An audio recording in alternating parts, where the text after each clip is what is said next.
All right, let's talk about something that could be a total game changer for your IELTS score. We're going to zero in on 10 super common words that might be holding you back way more than you realize. So let me ask you, does this sound familiar? You feel like your IELTS writing score has just hit a wall? You're putting in the work, you're studying, but that number just refuses to go up. It's a really common and honestly, really frustrating problem. Well, what if I told you the reason might be hiding in plain sight? It's not always about some super complex grammar rule you missed. Sometimes it's about 10 simple, everyday words you're probably using without even thinking about it. Let's call this your writing's hidden problem. We're going to dive into exactly why these common words that are totally fine in a conversation, can actually lower your score in a formal academic essay.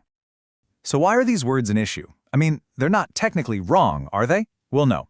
But for an examiner, they're like little red flags. They lack precision, they can make your writing sound way too informal, and they might suggest your vocabulary is a bit limited. And look, at the end of the day, you're trying to impress the examiner, and these words, they just don't do that. So let's get practical.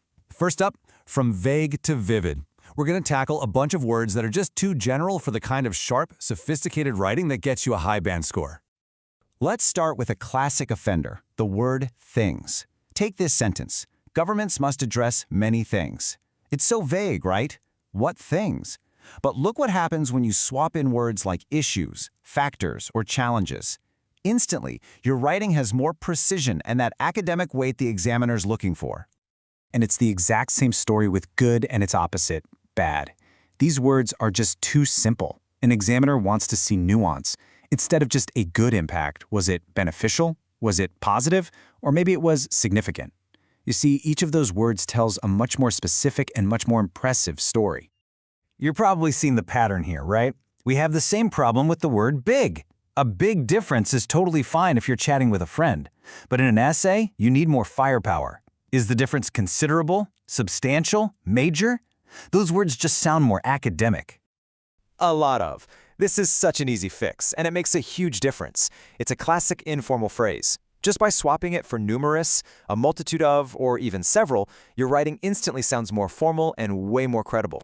And now for maybe the vaguest word of them all, stuff. Seriously, what even is stuff?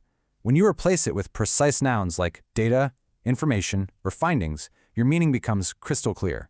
It shows the examiner you know exactly what you're talking about. You know, this reminds me of a fantastic quote from Mark Twain. It just perfectly captures what we're talking about here. Those weak words we've been looking at, they're the lightning bugs. Sure, they get the job done, but they don't have the power, the impact of lightning, and those are the precise, strong words you want to be using. Okay, so we've tackled vague words. Now, let's move on to our next category, replacing informal words. This is all about tweaking your tone to sound more academic and, frankly, more credible.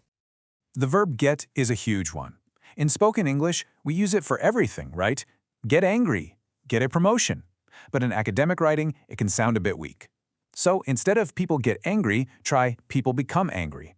Instead of students get good grades, try students obtain good grades. See? That simple change makes a world of difference.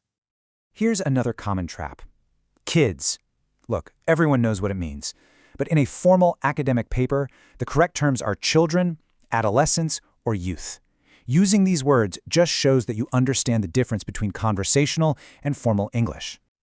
Now, for a really powerful strategy, try to eliminate weak intensifiers. I'm talking about words like very or really. A lot of the time, they're just propping up a weak adjective. So instead of saying very serious, challenge yourself. Find one stronger word. Is the problem critical? Is it grave? Or maybe it's pressing? This shows a much better command of vocabulary.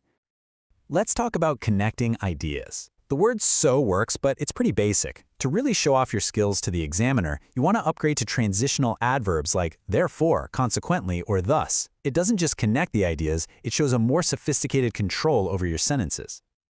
And in that same spirit, using and over can make your writing feel a little repetitive, a little choppy. But by using more complex structures like not only but also, you create a much more elegant flow and you signal a higher level of grammatical skill. It's a win-win. Okay, I know, that was a lot. So let's pull all of this together into your very own strong vocabulary toolkit. Think of this as a quick reference guide you can use as you're getting ready for the exam. All right, this is your cue. Pause right here and take a screenshot. This table is your new best friend. On the left, you've got the weak words you want to avoid, and on the right, you've got your new, powerful alternatives. Keep this somewhere you can see it, practice using these words, and I promise they'll start to feel natural. You know, when you boil it all down, the main idea here is pretty simple. Your goal in IELTS writing is to show that you have a high-level command of English, and the way you do that is by consciously choosing words that are precise, formal, and specific. So, as we wrap this up, I want to leave you with a direct challenge.